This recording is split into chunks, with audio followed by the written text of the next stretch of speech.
Super Saravana ஸ்டோர்ஸ்ல சம்மருக்கு ஆடைகள் வாங்கும் போது outdoor games free. Super Saravana stores summer கோடையை கொண்டாடலாம். ஆச்சி மசாலா எந்த சமையலும் ருசி தேடும் ரகசியம் 20 ரூபாய்.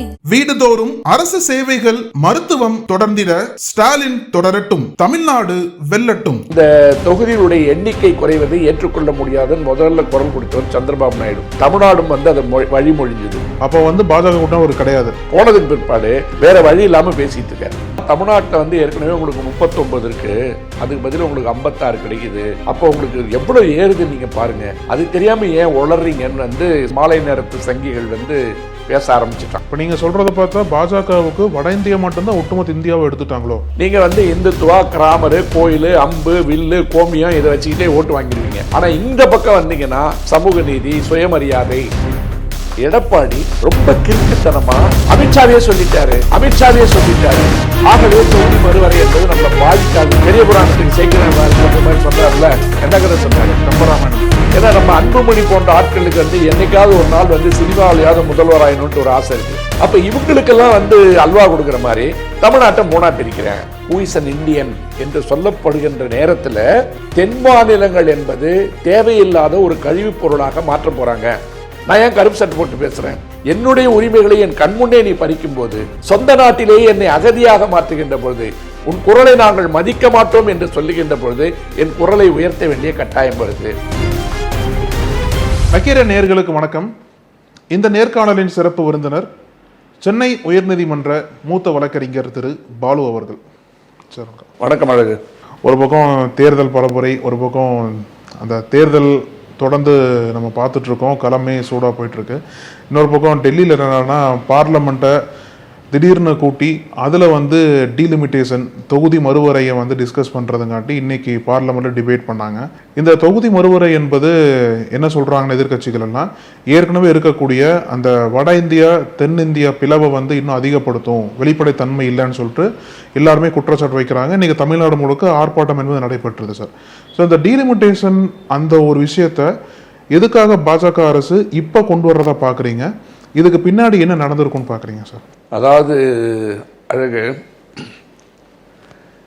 இவங்க கை வைக்கிறதுனா நீங்கள் பாருங்கள், ஜெய்ஹிந்த் சொல்ல மாட்டோம், வந்தே மாதரத்தில் ஆரம்பித்தாங்க. தேசிய கீதத்துக்கே ஆப்பு வைக்கிறதுக்கு ட்ரை பண்ணிகிட்டு இருக்காங்க. பாரதிய ஜனதா ஆட்சிக்கு வந்ததற்கு பின்னால் அவர்களுடைய நோக்கமே பேசிக் ஸ்ட்ரக்சர் என்று சொல்லப்படுகின்ற அடிப்படை கட்டமைப்பு, அரசியலமைப்பு சட்டத்தினுடைய அடிப்படை கட்டமைப்பில் யாரும் கை வைக்கக்கூடாது என்று உச்சநீதிமன்றம் உள்பட பேசிக்கிட்டு இருக்காங்க. ஆனால் இவங்க கொஞ்சம் கொஞ்சமாக அந்த அரசியலமைப்பு சட்டம் என்பதை நீர்த்து போக செய்து அதில் இருக்க ஒவ்வொரு கூறு ஆர்டிக்கல் இருக்குது பாருங்கள், எல்லாத்துக்கும் அமெண்ட்மெண்ட்டை கொண்டு இவங்களுக்கு ஏற்றதை அதை மாற்றிட்டு இருக்காங்க. இப்போ உதாரணத்துக்கு நீங்கள் பார்த்தீங்கன்னா centre the union of states அப்படின்னு சொல்லிட்டு தான் அரசியலமைப்பு சட்டத்தினுடைய பிரியாம்பிளை ஆரம்பிக்கும், முன்னுரை. அப்போது மத்திய ஒன்றிய அரசு என்பது யூனியன் ஆஃப் ஸ்டேட்ஸ் என்பது மாநிலங்களுடைய ஒன்றியம் அப்படின்றது தான் அதனுடைய மொழிபெயர்ப்பு. ஆனால் நம்ம ஒன்றியம்னு சொன்னாவே நம்மளை தீவிரவாதின்னு சொல்கிற அளவுக்கு திமிர் பிடிச்சி போய் தான் பேசிட்டு திரிகிறானுங்க. இந்த மொழிபெயர்ப்பினுடைய அர்த்தம் கூட தெரியாமல் அது பாரத் என்றும் அழைக்கப்படும்னு இருக்கிறதுல பிரியாம்பிள் இருக்குது. நீங்கள் மாநிலங்கள் ஒன்றிணைந்த ஒன்று பாரதம் என்றும் அழைக்கப்படும் அப்படின்றத இருக்கும்போது யூனியன் ஆஃப் ஸ்டேட்ஸ்ன்றதே இவங்க ஒத்துக்கிறது இல்லை. அப்போ இந்த ரெண்டு விஷயம் இருக்குது. செக்யுலர் ஸ்டேட், மதச்சார்பற்ற நாடு என்பதை தூக்கிட்டு இது ஒரு இந்துத்துவா நாடு என்று அறிவிப்பதை நோக்கி பாரதம்னு பெயர் மாற்றுறதை நோக்கி நடந்துகிட்டு இருக்கிற வழியில தான் கல்லும் உள்ளும் காலுக்கு மெத்தைன்ற மாதிரி இருக்கிறதெல்லாம் மிதிச்சு எல்லாத்துக்கும் சமஸ்கிருத பேர், இந்தி பேராக வச்சு நடந்து போயிட்டு இருக்காங்க. அப்போ இந்த மாநிலங்களுடைய உரிமையை அழிக்கிற ஒன்றை நிதி கொடுக்காம பேர் மாற்றுறதில்ல. அப்புறம் ரயில்வே, வங்கிகள் போன்ற இடங்களில் வேண்டுமென்றே வடமாநில தொழிலாளர்களை கொண்டு நிரப்புதல், ஊழியர்களாக நிரப்புதல், தென் மாநிலங்களுக்கு உண்டான பங்களிப்பை கொடுக்காமல் இருக்கின்றது இந்த டிஸ்கிரிமினேஷன் என்று சொல்லப்படுகின்ற சார்பு நிலைமை எடுத்தே பல வருஷங்களாவது.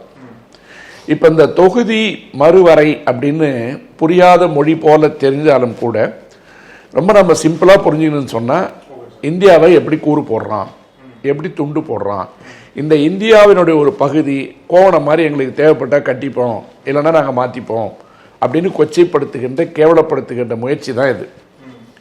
இதை புரிஞ்ச மொழியில் புரியாத மொழியில் எவ்வளோ தான் சொல்லிட்டு இருந்தாலும் கூட சிம்பிள் அரித்மேட்டிக்ஸ் என்று சொல்லப்படுகின்ற ஒரு சாதாரண கணக்கு இருக்கு. இப்போ அரசியலமைப்பு சட்டத்தினுடைய பிரிவு 82 படி ஆர்டிகல் 82 அதனுடைய இதன்படி ஒரு தொகுதி மறுவரைனா என்ன, அந்த பவுண்டரிஸ்னா என்ன, எப்பெல்லாம் மாற்றலாம் அப்படின்னு பேசுகிற ஒரு அடிப்படை கூறு ஆர்டிக்கல். இப்போ அந்த தொகுதி மறுவரை என்பதை ஒரு 10 வருஷத்துக்கு ஒரு முறை ஒரு கமிஷன் என்று சொல்லப்படுகின்ற ஒரு ஆணையம் மூலமாக மக்கள் தொகை அடிப்படையில் 10 வருஷத்துக்கு ஒரு வாட்டி வந்து அது மறுசீரமைப்பு பண்ணுன்றது வந்து ஒரு நடைமுறை. அது வந்து சட்டம் அப்படி சொல்லுது. அதன்படி 51, 61, 71 அப்படி போயிட்டு இருக்கும்போது 10 வருடத்திற்கு ஒரு முறை வர்றதுன்றது ஒன்று.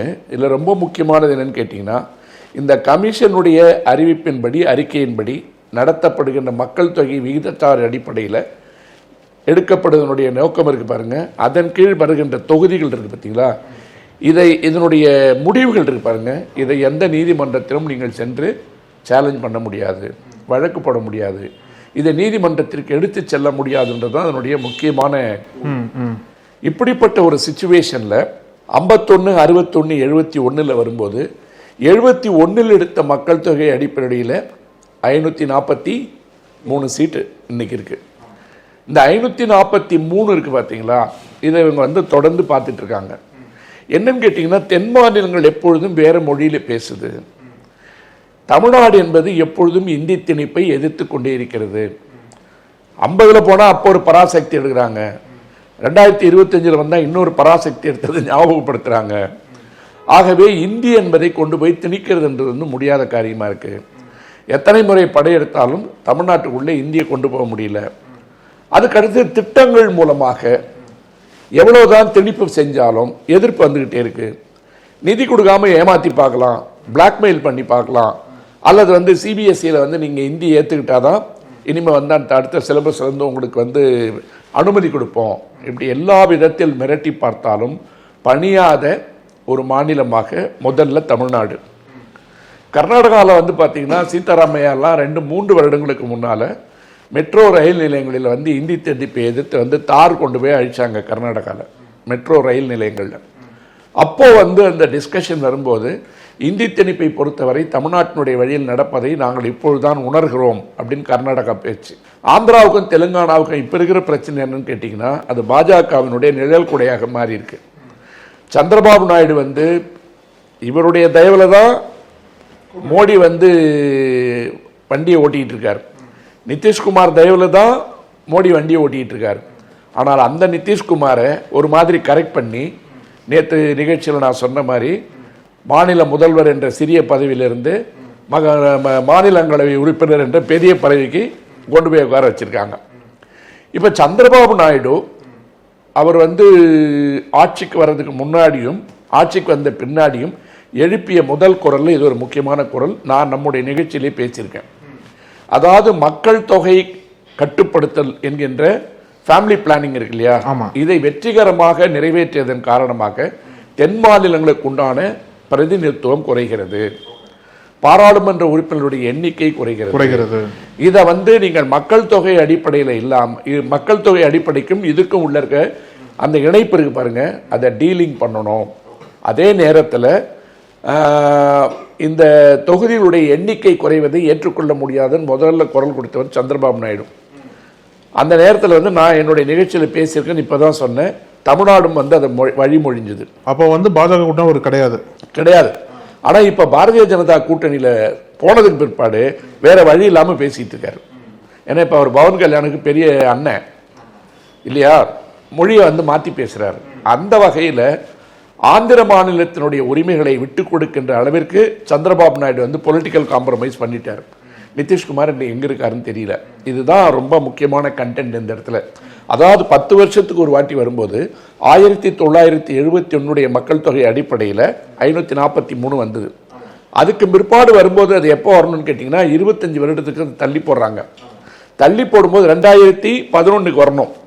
2011 மக்கள் தொகையினுடைய அடிப்படையில் வந்து பார்க்கும்போது அதே 543 போயிட்டு இருக்கு இல்லையா? 2026 மக்கள் தொகையில் இப்போ வரணும். வரும்போது இப்போ இது எடுத்தால் காலதாமதமாகுது, இதுக்கு நாளாகும் அப்படின்றதால நீங்கள் சொன்ன அந்த மகளிர் இடஒதுக்கீடு மசோதா இருக்கு பாருங்க, அதையும் ஒன்றா போட்டாங்க. ஒன்றா போட்டு இப்போ என்ன பண்ணுறாங்கன்னு கேட்டிங்கன்னா, 5 மாநிலங்களில் தேர்தல் நடந்துட்டு இருக்கும்போது 2-3 முக்கிய மசோதாக்கள். ஒன்று கடந்த நிகழ்ச்சியில் நான் சொன்னேன், ஃபாரின் கண்ட்ரிபியூஷன் ரெகுலேஷன் ஆக்ட், அதாவது வெளிநாட்டுகளிலிருந்து வருகின்ற பண உதவி சம்பந்தப்பட்ட சட்ட திருத்தம். 2வது மகளிர் இடஒதுக்கீடு. 3வது டீலிமிட்டேஷன். 4வது டிரான்ஸ்ஜெண்டர், மாற்றுப்பாலினத்தவர்களுக்கு உண்டான உரிமைகளை பறித்தல்ல. தனியாக பேசுவோம், நான் தேர்தல் முடிஞ்ச பிற்பாடு பேசலான் இருக்கேன்.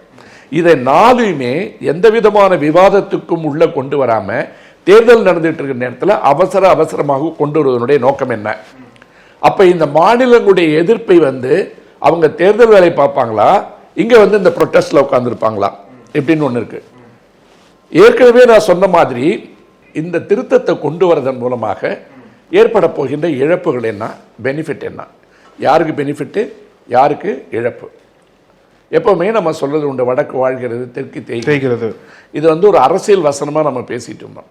ஆனால் இன்றைக்கு பாரதிய ஜனதா கொண்டு வந்திருக்கின்ற இந்த முயற்சி என்பது நான் சொன்ன மாதிரி 2026 சென்சஸினுடைய அடிப்படையில் போனால் லேட் ஆகும், ஆகவே கொண்டு வரோம் அப்படின்னும் போது இந்த 543 என்பது 850 மாறுகிறது. அந்த 850 மாறுற இடத்துல உங்களுக்கு என்ன சொல்லுவான், தமிழ்நாட்டில் ஏற்கனவே உங்களுக்கு 39 இருக்கு, அதுக்கு பதில் உங்களுக்கு 56 கிடைக்குது, கிட்டத்தட்ட 50-56 சீட்டு கிடைக்கும் அதிகம். அப்போ உங்களுக்கு எவ்வளோ ஏறுது நீங்க பாருங்க. அது தெரியாம ஏன் உளறீங்கன்னு மாலை நேரத்து சங்கிகள் பேச ஆரம்பிச்சிட்டான். ஆனா இது எப்படின்னு பார்த்தீங்கன்னா, வடக்கிற்கு கிடைக்கின்ற எண்ணிக்கை எவ்வளோ, நம்ம உள்ள இந்த கணக்கு எதுக்குமே போகலாம். ஏற்கனவே தமிழ்நாட்டினுடைய பிரதிநிதித்துவம் என்பது ஒரு 7.2% இருக்கு. இப்போ இதுக்கு பின்னாடி அது என்னவா குறைய போகுதுன்னு கேட்டிங்கன்னா 4.8 4.9 வருது. இதுதான் அந்த பர்சன்டேஜினுடைய அடிப்படையில் நம்ம இழக்க போகிறது. இது புரியலன்னு வச்சுப்போங்க. இப்போ 850 கொண்டு வந்த பிற்பாடு ஒட்டுமொத்த வட மாநிலங்களுக்கு எத்தனை சதவீதம் போகுது? 76.37 போகுது. சுருக்கமாக பார்த்தா 850 இந்த தென் மாநிலங்களுடைய ஷேர் எவ்வளோ வருதுன்னு பார்த்தீங்கன்னா ஒரு 194 வருது. 194 ஒரு ரஃப்பாக கூட ஒரு 200 வாய்ப்பு இல்லை. அவங்க சொல்லியிருக்கிறது என்ன சொல்லலான்னு கேட்டிங்கன்னா, தமிழ்நாடு உங்களுக்கு அதிகமாக வரும். ஆனால் இந்த மக்கள் தொகை அடிப்படையில் இந்த விகிதாச்சாரம்னு பார்க்கும்போது யூபிக்கு எவ்வளோ ஏறுது, பீகாருக்கு எவ்வளோ ஏறுது, குஜராத்துக்கு எவ்வளோ ஏறுது, மத்திய பிரதேஷுக்கு எவ்வளோ ஏறுது, ராஜஸ்தானுக்கு எவ்வளோ ஏறுது. அப்போ இந்தி பேசுகின்ற மாநிலங்கள் 5-6 மாநிலங்களுக்கு கணிசமாக எத்தனை தொகுதி ஏறுது? யூபிக்கு இப்போ 80 இருக்கிறது, கிட்டத்தட்ட ஒரு 123 126 கிட்ட போகுது. 140ன்னு சொல்கிறாங்க சார். 140 கூட போட்டோம். இப்போ நமக்கு 39லேருந்து ஒரு 56 அப்படிலாம் வந்தால் இவ்வளோ அதிகமாக வருதுன்னு தோணும். ஆனால் இப்போது விகிதாச்சார அடிப்படையில் மக்கள் தொகைன்னு சொன்னோம் இல்லையா, இப்போ இருக்கிற நம்ம ரெப்ரசன்டேஷன் 7க்கு மேலே. ஆமாம் சார். ஆனால் வரப்போகிறது எவ்வளோன்னு கேட்டிங்கன்னா 5 கீழே. அப்போ விகிதாச்சாரம் என்பது மக்கள் தொகை அடிப்படையில் போகும்போது உங்களுக்கு நாங்கள் சென்சஸ் எடுக்கலை, ஆகவே பழைய சென்சஸை வச்சு தான் போகும்போது இன்னொரு 25 வருஷம் தள்ளி தானே போடணும். அப்போ தள்ளி போடும்போது அந்த மக்கள் தொகை கணக்கெடுப்பே இல்லாமல் 2011 அடிப்படையாக வச்சுக்கிட்டு அதே 543 போகும்போது எந்த கம்ப்ளைண்ட்டும் இல்லை. ஆனால் 2026 கணக்கெடுத்தோம்னா எவ்வளோ இருக்குன்னு ஒன்று இருக்குது. இப்போது சந்திரபாபு நாயுடு சொன்னது என்னன்னு கேட்டிங்கன்னா, தென் மாநிலங்கள் நம்ம ஃபேமிலி பிளானிங்கை ஸ்ட்ரிக்டாக இம்ப்ளிமெண்ட் பண்ணோம். இப்போது ஒருத்தருக்கு ஒரு ஓட்டுன்னு சொல்கிறான். இப்போ என்னுடைய குடும்பத்தில் நீங்கள் எடுத்துட்டிங்கன்னா, நான், மனைவி, பெண், பையன் 4 பேர், எங்களுக்கு 4 ஓட்டு தான். ஆனால் ஒருத்தருக்கு ஒரு ஓட்டுன்றது பார்த்தீங்கன்னா ஈக்குவல் ரெப்ரசன்டேஷன் மாதிரி தெரியும். ஆனால் யூபி, பீகார் அப்படிலாம் போனீங்கன்னா ஒரு வீடு என்பது 20-25 பேர். அந்த 20-25 பேருக்கும் ஒருத்தர் தான், ஒரு ஓட்டு தான். ஆனால் விகிதாச்சார அடிப்படையில் அங்கே எவ்வளோ கூடுது? அப்போ மக்கள் தொகை அடிப்படையில் பார்க்கும்போது குடும்ப கட்டுப்பாடு என்பதை பின்பற்றியதற்கு தென் மாநிலங்களுக்கு கொடுக்கப்பட்டிருக்கின்ற தண்டனை அப்படின்னு வச்சுப்போம். சரிதானா? அப்போ நீங்க 194 195 சீட்டை எங்கெல்லாம் ஒதுக்குறீங்க? கர்நாடகா, கேரளா, ஆந்திரா, தெலுங்கானா, தமிழ்நாடு, இதை ஒதுக்கிறீங்க. அப்புறம் வடகிழக்கு மாநிலங்கள் விட்டுருங்க. இப்ப 600 சொச்சம் வருது இல்லையா? இப்போ அப்சல்யூட் மெஜாரிட்டிக்கு எவ்வளோ தேவை? 850 அப்படின்னா அரௌண்ட் ஒரு 400 மேலே சார், 420. 400க்கு மேலே வந்தாவே உங்களுக்கு அப்சல்யூட் மெஜாரிட்டி வந்துடுது. அப்போ 200 கழிச்சிருங்க, 194 தான், 200 கழிச்சிருங்க. 650ல் நீங்கள் அங்கேயே 450 ஸ்கோர் பண்ணீங்கன்னா முடிஞ்சு போச்சு. அப்போ அது இந்தியாவுக்கான தேர்தலா, வட மாநிலங்களுக்கு உண்டான தேர்தலா, தென் மாநிலங்களுக்கும் உண்டான ஒட்டுமொத்த தேர்தலா அப்படின்னு ஒரு கேள்வி வந்துடுது. இப்போ நீங்கள் சொல்கிறத பார்த்தா பாஜகவுக்கு வட இந்தியா மட்டும்தான் ஒட்டுமொத்த இந்தியாவை எடுத்துட்டாங்களோ? ஏற்கனவே குஜராத் மட்டும்தான் உங்களுக்கு இந்தியாவா தெரியுது. இப்போ மீதி ஏமாத்துறது இந்த இந்துத்துவா முகத்தை போத்திட்டு இருக்கிறதால ஒட்டுமொத்தமாக வட இந்தியா மட்டும் போதுன்ற ஒரு முடிவு வந்துட்டாங்க. இப்போ என்னுடைய நிகழ்ச்சியினுடைய நோக்கமே என்னன்னு கேட்டிங்கன்னா, விகிதாச்சார கணக்கை விட்டுருவோம், எவ்வளோ ஏறுது இறங்குதுன்னு விட்டுருவோம். இப்போ இது வந்த பிற்பாடு கணக்கு பண்ணிங்கன்னா 850, 194 கழிச்சிங்கன்னா 650க்கு மேலே. அந்த 650ல் 450லேருந்து 460க்கு வந்தாவே நீங்கள் ஆட்சி அமைச்சிடலாம். அப்போ உங்கள் கையில் என்னெல்லாம் இருக்குது? அந்த ஊரில் மத வெறுப்பு பிரச்சாரம் இருக்குது, இனவெறுப்பு பிரச்சாரம் இருக்குது. நீங்கள் இந்துத்துவா, கிராமரு, கோயில், அம்பு, வில்லு, கோமியம் இதை வச்சுக்கிட்டே ஓட்டு வாங்கிடுவீங்க. ஆனால் இந்த பக்கம் வந்தீங்கன்னா சமூக நீதி, சுயமரியாதை, கல்வி, மருத்துவம், சுகாதாரம், இப்படி பல விஷயங்கள், தொழில்நுட்பம் எல்லாத்தையும் பற்றி பேசுவோம். இந்த பக்கம் இருந்து பேசும்போது நீங்கள் இனிமேல் தேவையில்லை என்ற குரல் இதன் மூலமாக உறுதி செய்யப்படுது. நீங்கள் தேவையில்லை என்பது எப்படின்னு பார்த்தீங்கன்னா, இந்தியா என்பது எத்தனை மாநிலங்கள் இருந்தாலும் அது பல மொழிகள் பேசுகின்ற, பல கலாச்சார உணவு பழக்கங்களை வைத்துக் கொண்டிருக்கின்ற 140 கோடி மக்களை கொண்ட ஒரு பெரிய நாடு.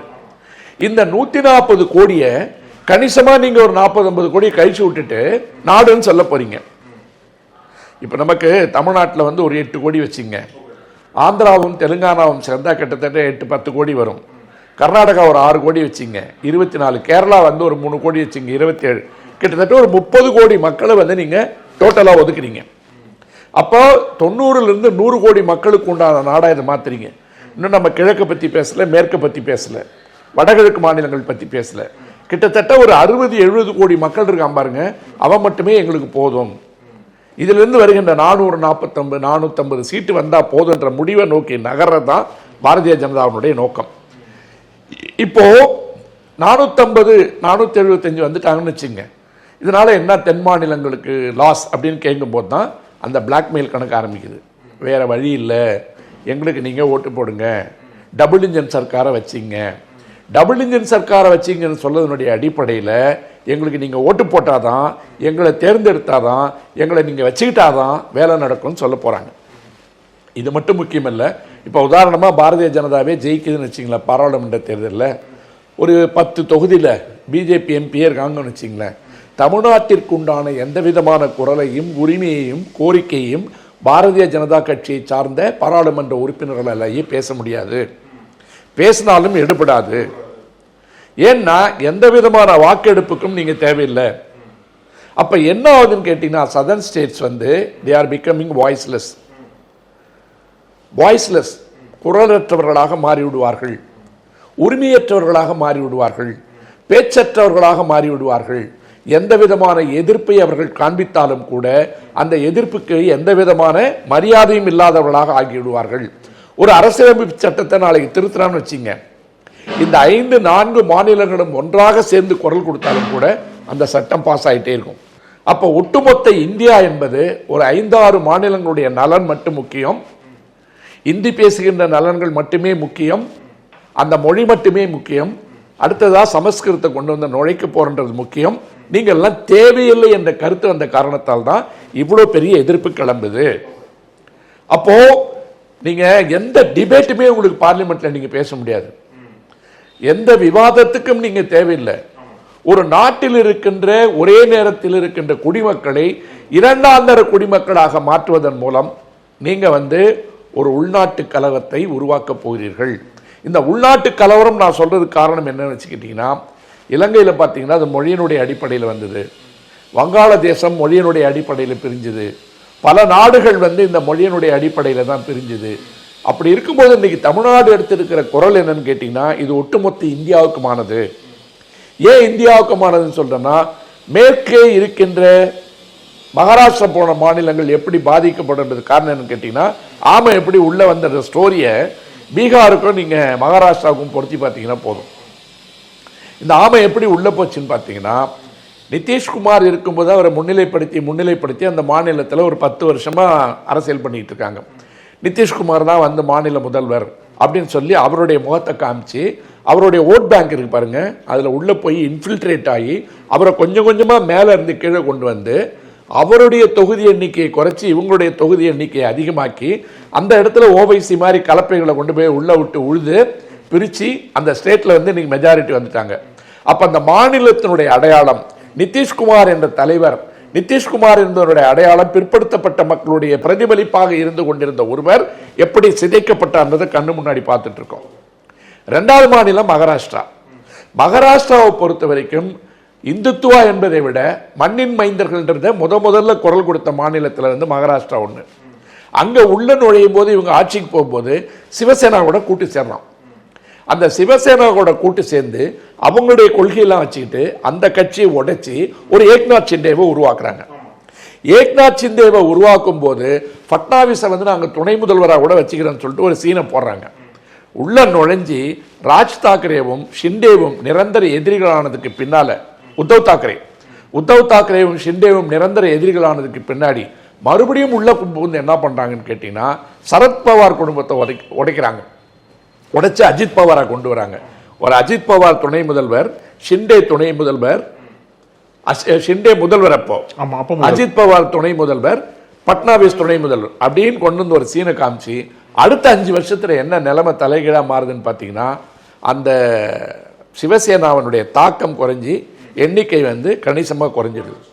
அங்கே ஏற்கனவே ராஜ் தாக்கரேவையும் உத்தவ் தாக்கரேவையும் சண்டை போட்டுட்டு இருந்தால் கூட வேற வழி இல்லாமல் இப்போ வந்து ஒரே பிளாட்ஃபார்ம் நிற்கிறாங்க. ஆனால் ஷிண்டே வந்து நான் சொன்ன மாதிரி சார்லி சாப்ளின் ஸ்டைலில் மழையில் அழுதுகிட்டு இருக்காரு கண்ணீர் தெரியாமல். இப்போ இப்படி ஒரு சிச்சுவேஷனை கிரியேட் பண்ண பிற்பாடு அஜித் பவார் இறந்த உடனே அவங்க மனைவிக்கு வந்து துணை முதல்வர் பதவி கொடுத்து ஒரு சைலண்டா உட்கார வச்சுட்டாங்க, சுனேத்ரா பவார். அப்போ அந்த கட்சி இன்னைக்கு எங்க போச்சு? மறுபடியும் இன்னைக்கு யார் அங்க முதல்வராக இருக்கா? ஃபட்னாவிஸ் புடிச்சிட்டாங்களா? இந்த 2 மாநிலத்தை அவர்கள் சிதைப்பதற்கு எடுத்துக்கொண்ட ஒரே ஒரு கருப்பொருள் என்னன்னு கேளுங்க, கூட்டணி. உள்ள நுழைஞ்ச பிற்பாடு என்ன நடக்கின்றதுக்கு இவ்வளோ டீட்டெயிலாக நீங்கள் பார்த்தீங்கன்னா தான் எடப்பாடி பின்னாடி இருக்கிற பிஜேபி என்ன செய்ய போகுதுன்றதை நீங்கள் யோசிக்கணும். இப்போ இப்படி கொண்டு வந்துட்டாங்க சார், இந்த மெஜாரிட்டி வந்ததால் நமக்கு என்ன பெரிய நஷ்டம் வந்துட போகுதுன்னு நீங்கள் கேட்குறீங்க. ஏற்கனவே மொழிவாரி அடிப்படையில் இருக்கின்ற மாநிலங்களால் தான் நம்மால் நினைச்சதை சாதிக்க முடியலன்னு ஒரு சிந்தனை ஓட்டம் ஆர்எஸ்எஸ்ல ஓடிட்டு இருக்கு. ஆகவே இந்தியாவையே 4ஆக பிரிச்சுட்டா போதும்னு நினைக்கிறாங்க அவங்க. வடக்கு, தெற்கு, மேற்கு, கிழக்கு, இந்த போதும் 4 இடங்கள் போதும், மொழிவாரி மாநிலங்கள் இருக்கிறது தேவையில்லைன்னு ஒரு கருத்து இருக்கு. இதை நோக்கி நகர்வாங்க. 2வது, இப்போ அதிமுகவை உள்ள கொண்டு வரதன் மூலமாக எடப்பாடி ரொம்ப கிறுக்குத்தனமா அமித்ஷாவே சொல்லிட்டாரு, ஆகவே தொகுதி மறுவரை என்பது நம்மளை பாதிக்காதுன்னு பெரிய புராணத்துக்கு சேக்கிழார் சொல்ற மாதிரி சொன்னார்ல கதை. என்ன கதை சொன்னாரு? கம்பராமாயணத்தை சேக்கிழார் எழுதினார்ல, அந்த ஸ்டோரியை வந்து சொல்லிட்டு இருக்காரு. அமித்ஷாவே சொல்லிட்டாரு புரியாம உளறிட்டு இருக்காரு. இப்ப இது எங்க போய் முடிய போகுதுன்னு கேட்டீங்கன்னா, தமிழ்நாடு போன்ற மாநிலங்களில் அதிமுக வழியாக உள்ளே நுழைந்து தமிழக வெற்றி கழகம் போன்றவர்களை வைத்து சிதைத்து ஒரே நோக்கத்திற்காக இம்ப்ளான் பண்ணியிருக்கிற டிவிகேனுடைய ரோல் வந்து இன்னைக்கு தேர்தல் அறிக்கையில் கூட பாருங்க, எழுந்த உடனே ஸ்டாலின் சார் மாதிரி ஏமாற்ற மாட்டேன் தான் முதல் வரியை ஆரம்பிக்கிறார். ஆரம்பிச்சுட்டு அவங்கெல்லாம் வந்து 8000 ரூபாய் கூப்பன் கொடுப்பாங்க, இன்னொருத்தர் ஃப்ரிட்ஜ் கொடுப்பாரு, அவங்கெல்லாம் கொடுக்க மாட்டாங்க, ஆனால் நான் 2500 ரூபாய் தரப்போறேன்னு வெக்கமான சூடு சொரணை எதுவும் இல்லாமல் கேவலமான ஒரு தேர்தல் அறிக்கை ஓப்பன் ஆகுது. ஏன்னா உங்கள் கட்சியில் இருக்க தொண்டர்களை வச்சு இனாம் வாங்க மாட்டேன்னு பெண்கள்லாம் வச்சு கோஷம் போட வச்சிங்க.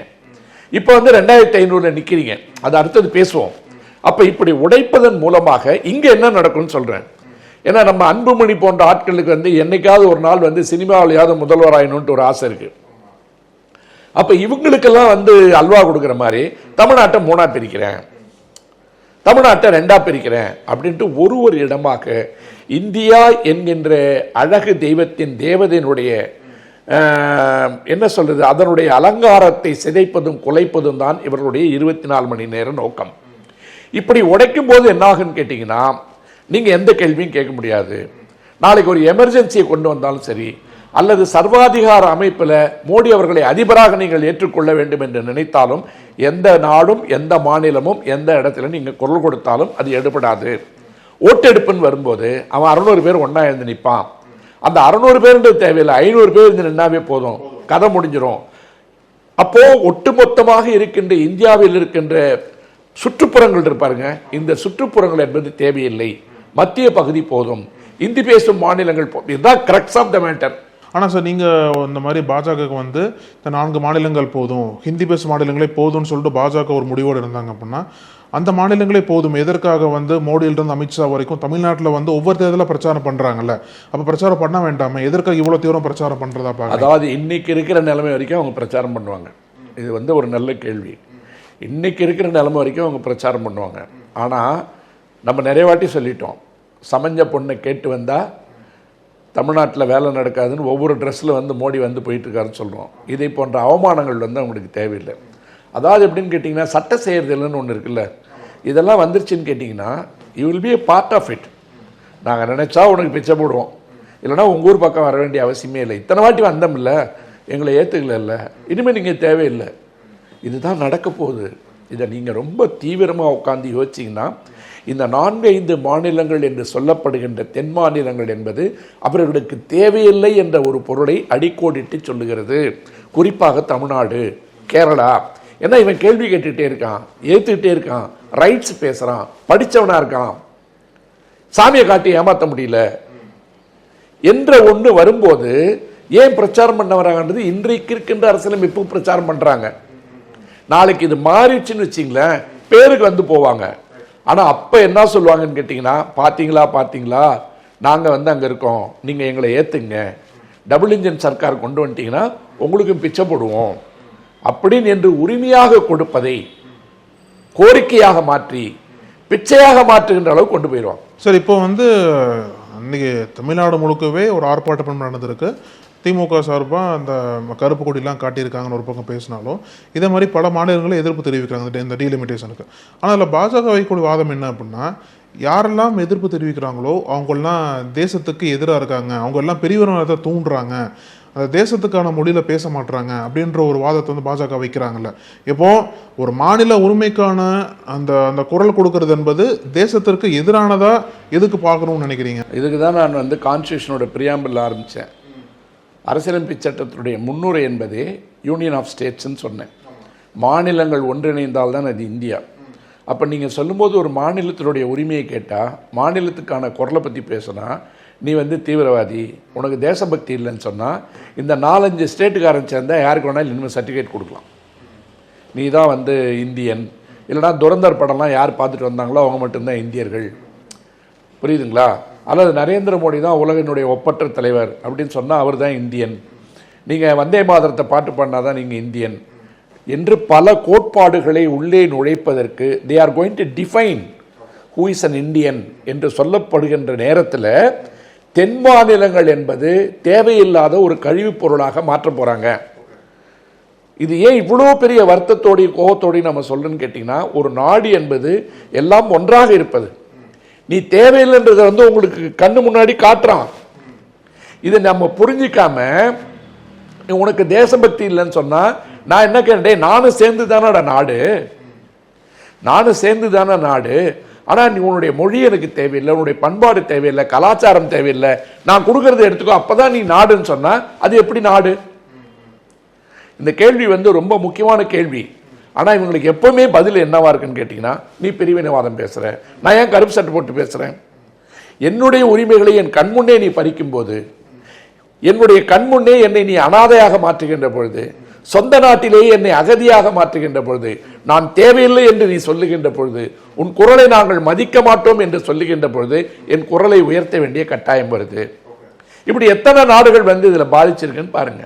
சார், இப்போ நம்ம தமிழ்நாடு பற்றி பேசணும். ஆனால் இதே மாதிரி ஒரு நிலைமை வந்து வேற நாடுகளில் ஏற்பட்டிருக்கா? அங்கே வந்து என்னென்ன மாதிரிலாம் வந்து தாக்கம் ஏற்படுத்துது சார்? அதாவது அழகு உலகமே வந்து இன்றைக்கி வந்து ஒரு பிரிவினைவாதத்தை தான் நோக்கி போயிட்டுருக்கு. ஒட்டுமொத்த உலகமே ரைட்டிஸ்ட்டு லெஃப்டிஸ்ட்டு, வலதுசாரி இடதுசாரி. இப்போ ட்ரம்ப் வந்து ஒரு மிகப்பெரிய வலதுசாரியாக மாறி டிவான்ஸ் வந்து இன்றைக்கி அறிக்கை விட வேண்டிய நிலைமைக்கு போயிட்டு. ஆமாம், ஜேடி வான்ஸ். ஆமாம், ஜேடி வான்ஸ் என்ன பண்ணியிருக்காரு, ஒரு அறிக்கை விட்டுருக்காரு. என்னுடைய மாமனாரும் மாமியாரும் இமிகிரண்ட்ஸாக இருந்தாலும் கூட அவங்க வந்து இந்த நாட்டுக்கு நிறைய கண்ட்ரிபியூஷன் கொடுத்துருக்காங்க, ஆகவே அவங்கள வந்து விட்டு கொடுக்க முடியாதுன்னு ஒரு அறிக்கை விட்டுருக்காரு. ஏன்னா அவருக்கே அங்கே வந்து அந்த எதிர்ப்பு இருக்குது. நான் 2-3 நிகழ்ச்சிகளில் வந்து நம்ம நிகழ்ச்சியிலே பேசியிருக்கேன். ஜேடி வேன்ஸோட பிள்ளைங்களுக்கு வந்து விவேக் அது இதெல்லாம் பேர் வச்சுருக்காரு இந்தியன் ஆரிஜினில். அப்போ உஷா செல்லுக்குரிய வந்து இவர் பின்பற்றாரா, இந்து மதத்தை பின்பற்றாரா, இவர் உண்மையான கிறிஸ்தவரான்ற கேள்வியெல்லாம் அங்கே கேட்டுட்ருக்காங்க. அப்போ அவங்க மாமனார் மாமியாரெல்லாம் அவரை டிஃபெண்ட் பண்ணுற அளவுக்கு அமெரிக்காவில் பிரச்சனை போயிட்டுருக்கு. அப்போ எல்லா நாட்டிலையுமே என்ன நடக்குதுன்னு கேட்டிங்கன்னா, அமெரிக்கா என்பதே முதல்ல வந்தேறிகளுடைய குடியேறிகளுடைய நாடு. ட்ரம்ப்பே அப்படி பார்த்திங்கன்னா அவருடைய ஆரிஜின்லாம் பார்த்திங்கன்னா ஸ்காட்லாண்டு, ஜெர்மனி, ஸ்லோவாக்கியா, இப்படி பல நாடுகளுடைய மிக்சி தான் அந்த குடும்பம், மிக்சர். அப்போ எல்லா நாடுகள்லையும் ஏன் இந்த பிரச்சனை வருதுன்னு கேட்டிங்கன்னா, ஒரு அடிப்படைவாதத்தை மக்கள்கிட்ட வச்சு நீ தான் உண்மையானவன், நான் தான் தேசபக்தன், இது வந்து ஹிட்லர் டெக்னிக். இதை உறக்க பேசி பேசி பெரும்பான்மையான மக்களை வைத்துக்கொண்டு சிறுபான்மையான மக்களை ஒடுக்கி அடக்கி ஆள்வது மதத்தினுடைய அடிப்படையில் நடந்துட்டு இருந்தது பார்த்தீங்களா. இப்போ இன ரீதியாகவும் வந்து இந்தியாவில் தொடங்கியிருக்கு. இப்போ உதாரணத்துக்கு வந்து கனடா வந்து ஒரு 2-2.5 கோடி மக்கள் தான் இருக்கிற ஒரு நாடு. அந்த நாட்டிலே நீங்கள் பார்த்தீங்கன்னா அந்த நாடுகள் வந்து ஃபார்ம் ஆன இதெல்லாம் வந்து பார்க்கும்போது உங்களுக்கு வந்து French origin, Spanish origin, English origin அப்படிலாம் பிரிஞ்சிருக்கிற ஒரு கனடாலே கியூபெக் வந்து ஃப்ரெஞ்சு பேசுகின்ற மாநிலம். முழுக்க முழுக்க ஃப்ரெஞ்சினுடைய ஆதிக்கத்திலிருந்து ஃப்ரெஞ்சு மட்டுமே பேசுகின்ற ஒரு மாநிலம். ஒரு கட்டத்தில் வந்து அவங்க என்ன சொல்கிறாங்க, மொழி அடிப்படையில் மட்டும் இல்லாமல் இந்த மாதிரி டிஸ்கிரிமினேஷனில் நாங்கள் தனி நாடாக பிரிஞ்சு போகிறோம் அப்படின்னு ஒரு ரெஃபரண்டம் கொண்டு வராங்க. அந்த ரெஃபரண்டத்தில் ஒரே 1% ஓட்டு கம்மியாக இருந்த காரணத்தால் கியூபெக் வந்து இன்னும் இதோட இருக்குது, கனடாவோட. தனி நாடாக வரல, இன்னும் தனி நாடாக வரல. இல்லைனா அது எப்போ வந்திருக்கும், 10-15 வருஷத்துக்கு முன்னாடி. இன்னும் கனடாவினுடைய ஒரு பகுதியாக அது இருப்பதற்கு காரணம் ஒரு நாகரிகமான ஓட்டெடுப்பு முறையில் 1% வாக்கு வந்து கம்மியாயிடுச்சு. இந்த பக்கம் ஸ்பெயின் பக்கம் போனீங்கன்னா மறுபடியும் ஏற்கனவே பேசியிருக்கோம், கெட்டலோனியான்னு ஒரு பகுதி இருக்கு இல்லையா, கெட்டலோனியாவில் தான் பார்சிலோனாலாம் இருக்குது. பார்சிலோனாலாம் உங்களுக்கு வந்து உலக புகழ்பெற்ற ஒரு கால்பந்தாட்டத்தினுடைய தலைநகரம், மிகப்பெரிய கிளப் இருக்கிற இடம், பணம் பொருள்ற இடம். அவங்க என்ன சொல்கிறாங்கன்னு கேட்டிங்கன்னா, நம்ம தென் மாநிலங்கள் மாதிரியே நாங்கள் கொடுக்கின்ற வரி விகிதம் அதிகம், எங்களுடைய கான்ட்ரிபியூஷன் அதிகம், ஆனால் நீ எங்களுக்கு திருப்பி தர்றது ரொம்ப குறைவாக இருக்குது. அப்போ இந்த பக்கம் இருந்து சுரண்டி ஒட்டுமொத்தமாக இருக்கிற ஸ்பெயினுக்கு நீ இதை கொடுத்துட்டு இருக்க காரணத்தால் விட்டு நாங்கள் தனியாக போகிறோம், கெட்டலோனியா என்பது ஒரு தனி நாடாக நாங்கள் போகிறதுக்கு தயாராக இருக்கோம் அப்படின்னு சொன்னதனுடைய அடிப்படையில் அங்கே ஒரு அடக்குமுறையெல்லாம் கொண்டு வந்து கடுமையான சட்டங்கள் கொண்டு வந்து தான் அந்த வாய்ஸையும் அடக்கி வச்சுருக்காங்க. இப்போ இப்படி எல்லாம் பார்க்கும்போது பார்த்தீங்கன்னா, ஏன் நம்ம வந்து அச்சப்பட்டு பேசி கருப்பு துணியை மாட்டிக்கிட்டு கருப்பு சட்டையை மாட்டிக்கிட்டு கருப்பு கொடியை காட்டுறோம்னு கேட்டிங்கன்னா, நம்முடைய பலமே என்பது ஒரு மிகப்பெரிய 140 கோடி மக்களை கொண்ட நாடுன்றது. இப்போது யுனைடெட் ஸ்டேட்ஸ் ஆஃப் சோவியத் ரஷ்யான்னு சொல்லும்போது உலகம் வந்து அதை பார்த்த பார்வை வேறு. அதாவது ஒரு இந்தியாவை போல இன்றைக்கி ரஷ்யா என்பதே பிரிஞ்ச பிற்பாடு இருக்க ரஷ்யாவே இந்தியாவை விட நிலப்பரப்பு அதிகமாக உள்ள நாடு, உலகத்திலே பெரிய நாடு தானே, பெரிய நாடு. அப்போ அப்படி இருக்கும்போது ஒட்டுமொத்த ரஷ்யா வந்து 15 நாடுகளோடு இருக்கும்போது அதனுடைய பலம் என்ன, அமெரிக்காவுக்கு வந்து எப்படி வந்து அவங்க ஒரு பெரிய த்ரெட்டாக இருந்தாங்க, அதை வந்து டீஸ்டெபிலைஸ் பண்ணும்போது அந்த அரசியலமைப்பு சட்டத்தில் அது வந்து ஒன்றிணைந்த நாடுகளான ஒன்றிணைந்த ஒரு ஒன்றியமாக இருக்கும்போது யார் நினைச்சாலும் எப்போ வேணால் பிரியலான்னு சொல்லிட்டு அந்த அரசியலமைப்பு சட்டத்தில் ஒரு கூறு இருந்தது. அதனுடைய அடிப்படையில் ஒரு 30 லட்சம் 40 லட்சம் 50 லட்சம் கூட இல்லாத மக்கள் தொகை கொண்ட பால்டிக் ரீஜன் சொல்கிறான் பாருங்க, அதில் இருக்கிற ஒரு 3 நாடு, லாட்வியா, லித்வேனியா, எஸ்டோனியா, இந்த 3 நாடு இருக்கு பாருங்க, சோவியத் பிரியறதுக்கு முன்னாடியே ரெசல்யூஷன் போட்டு கொண்டு வந்துட்டான், நாங்கள் தனி நாடாக பிரிஞ்சு போகிறோன்னு சொல்லிட்டு. அப்போ காபச்சேவ் பீரியடில் வந்து அவர் என்ன செய்கிறாரு, அவருடைய திட்டங்கள் வந்து தோல்வி அடையுது. கிளாஸ்நாஸ்ட் அப்படின்னு ஒன்று கொண்டு வர்றார், பெரஸ்ட்ராய்கா அப்படின்னு கொண்டு வர்றார்.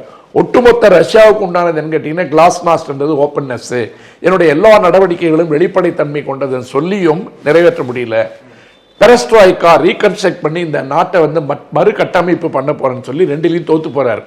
தோத்து போனதில் ஒரே நாள் ராத்திரில் உலகத்தினுடைய மிகப்பெரிய சக்தியாக இருந்த ரஷ்யா என்பது 15 நாடுகளாக துண்டு துண்டா பிரிஞ்சு பாருங்க.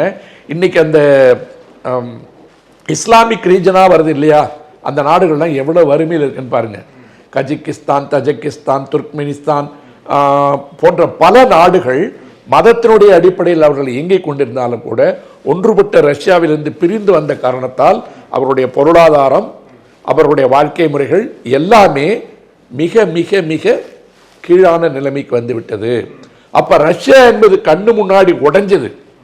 பல நாடுகள் ஒன்றிணைந்து மிகப்பெரிய நாடாக காட்சியளித்துக் கொண்டிருந்த ஒன்று நமது கண்முன்னால் நமது வாழ்நாளில் என்னவாக உடைந்து சிதைந்தது. அதை நோக்கி இந்தியா போகக்கூடாது.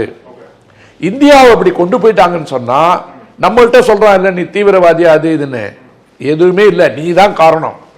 ஏன்னு கேட்டீங்கன்னா மக்களை மொழியால் பிரித்தீர்கள், இனத்தால் பிரித்தீர்கள், சிறுபான்மை இனத்தை அழித்தீர்கள், ஒற்றை மதம் வேண்டும் என்று சொன்னீர்கள், ஒற்றை தலைமை வேண்டும் என்று சொன்னீர்கள், ஒற்றை மொழி வேண்டும் என்று சொன்னீர்கள் இல்லையா? கிட்டத்தட்ட 100-150 மொழிகளுக்கு மேல் 300-400 மொழிகளை கொண்டிருக்கின்ற ஒரு நாட்டினுடைய எல்லா கலாச்சாரத்தையும் உடைத்து ஒன்றாக்க நினைத்தீர்கள். ஒன்றாக்க வேண்டும் என்ற நினைப்பில் ஒன்றை நீங்கள் பலவாக உடைத்தீர்கள் அப்படின்னு வரலாறு எழுதக்கூடாது என்ற அச்சம் எப்பொழுதும் இந்தியனாக இருக்க வேண்டும் என்று விரும்புகின்ற ஒரு தமிழனுடைய குரல் இது. சார், இப்போ டீலிமிட்டேஷன் பற்றி பேசும்போது இவங்க டார்கெட் வந்து 2029 லோக்சபாக்குள்ள முடிச்சிடணும்னு பார்க்குறாங்க சார். இப்போ 2026 பேசிட்டு இருக்கோம், நம்ம இன்னும் 3 ஆண்டுகள் தான் இருக்கு. இப்போ இவங்க, நீங்கள் வழக்கறிஞர்னால கேட்குறேன், சட்டப்படி இவங்க வந்து போனாலுமே 3 வருஷத்துக்குள்ள இவ்வளோ பெரிய ப்ராசஸை முடிச்சு அதுக்குள்ளே கொண்டு வந்துட முடியுமா? இவங்க நினைச்சாங்கன்னா ஓவர் நைட்டில் எல்லாத்தையும் பண்ணுவாங்க. நீங்கள் ஏற்கனவே கோர்ட்டுக்கு போகக்கூடாதுன்னு சொல்லுது. கோர்ட்டுக்கு போனீங்கன்னா என்ன நடக்குன்னு பல தீர்ப்புகளை பார்த்துட்டு இருக்கோம். அதில் ஆரம்பித்து நீங்கள் பார்த்தீங்கன்னா சார்பு நிலையை நோக்கி நீதிமன்றங்கள் எப்படி நகர்ந்துக்கிட்டு இருக்குன்றதை நம்ம கண்ணு முன்னாடி பார்க்குறோம். இப்போ சபரிமலை வழக்கிலே நீங்கள் பார்த்தீங்கன்னா கடந்த வாரம் வரைக்கும் இன்னும் தீர்ப்பு வரல. தீர்ப்பு வர்றதுக்கு முன்னாடி என்ன சொன்னாங்க, பெண்களுடைய உரிமையை நீங்கள் வந்து மறுக்கக்கூடாது, பெண்களை வந்து டிஸ்கிரிமினேட் பண்ணக்கூடாது, அது பாவம் என்று பேசிக்கொண்டிருந்த குரலானது மத நம்பிக்கைகளில் 100, 200, 300, 400 ஆண்டுகளாக இருந்து கொண்டிருக்கின்ற ஒரு பழக்கத்தை உடைக்கக்கூடாது, நாங்கள் வந்து அதை வந்து அச்சத்தோடு பார்க்கிறோம்னு இன்னைக்கு ஒரு ட்ரெய்லர் விட்டுருக்காங்க. ஆனால் இந்த ட்ரெய்லர் விட்டவங்க தான் சனி சிக்னாப்பூர் கோயிலில் 400 வருடங்களாக அனுமதிக்கப்படாமல் இருந்த பெண்களை இதே காரணத்திற்காக நீதிமன்ற தீர்ப்பின் மூலமாக திறந்து விட்டுருக்காங்க. பாம்பேல தர்காவை திறந்து விட்டுருக்காங்க. இது எல்லாமே திருப்தி தேசாய் போட்ட வழக்கில் வந்து இவர்கள் எடுத்த நிலைப்பாடு என்பது சபரிமலைக்கும் சேர்த்து கொடுக்கப்பட்ட தீர்ப்பு. ஆனால் இன்னைக்கு என்னவா இருக்கு, அந்த ஃபுல் பெஞ்ச் ஏற்கனவே கொடுத்த தீர்ப்பை ரிவ்யூல கொண்டு வந்து உட்கார வச்சுட்டு இருக்காங்க. அதுக்கு அடுத்தது ஒரு பெஞ்சை ஃபார்ம் பண்ணியிருக்காங்க, லார்ஜர் பெஞ்ச் ஃபார்ம் பண்ணிட்டு வந்து மறுபடியும் வந்து தேர்தல் நேரத்தில் வந்து ஹிண்ட் கொடுத்துட்டே இருக்காங்க.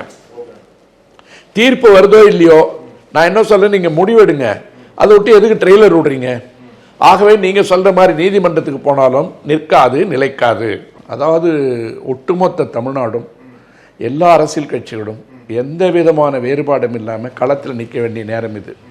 அதாவது எப்படின்னு பார்த்தீங்கன்னா, ஒரு அப்ரிசியேஷன், வெல்கம் அப்ரிசியேஷன் கேட்டிங்கன்னா, எல்லா விதத்துலையும் சினிமாக்காரன் வேலையை பார்த்துட்டு இருந்தால் கூட விஜய் கட்சியிலேருந்து கூட அறிக்கை வந்திருக்கு இன்னைக்கு காலையில். இதை எதிர்த்து வந்து ஒரு அறிக்கை வந்திருக்கு. அந்த விதத்தில் வந்து நான் அந்த அறிக்கையை வரவேற்கிறேன். இன்னும் கேட்டிங்கன்னா, தமிழ் தேசியம் பேசுகின்ற சீமான் போன்றவர்கள் களத்தில் இறங்கி போராட வேண்டிய நேரம் இது. நீங்கள் தமிழ்நாட்டை தமிழன் தான் ஆளணும், தமிழ் தேசியம் சொல்லும்போது அதற்கு நேர் எதிரான மூவ் இது. அப்போ தமிழ்நாட்டில் இருக்கின்ற எல்லா இயக்கங்களும் தேர்தல் என்ன வேணா முடிவு வரட்டும், யார் வேணா ஜெயிக்கட்டும், யார் வேணா ஆட்சிக்கு வரட்டும், முதலில் கையில் எடுக்க வேண்டிய பிரச்சனை இதுதான் என்பதை தமிழ்நாட்டில் இருக்கின்ற தமிழ் பேசுகின்ற இந்தியனாக இருக்க வேண்டும், தொடர வேண்டும் என்ற விருப்பம் இருக்கின்ற எல்லாருக்கும் நான் கொடுக்கிற வேண்டுகோளும் கோரிக்கையும் என்னன்னு கேட்டீங்கன்னா, நாம் கையில் எடுக்க வேண்டிய முதல் பிரச்சனை இதுதான்.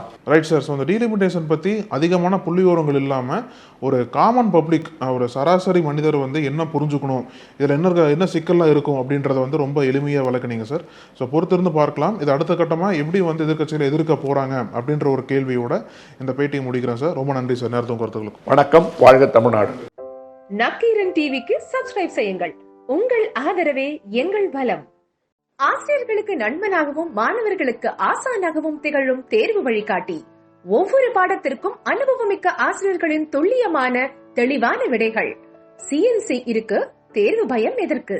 இது தீரன் பப்ளிஷிங் ஹவுஸ் விற்பனை வெளியீடு.